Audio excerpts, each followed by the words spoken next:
Toastmaster Les. That was really a comprehensive timers report. You know what I really liked about Toastmaster Les?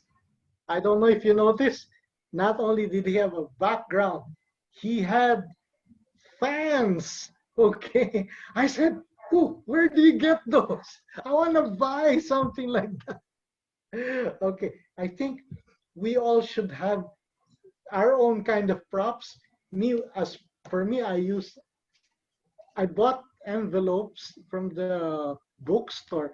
It looks like these are just letter envelopes that are colored. Okay, I use this as my timing cards, but Toastmaster Les has really nice fans. I really like that.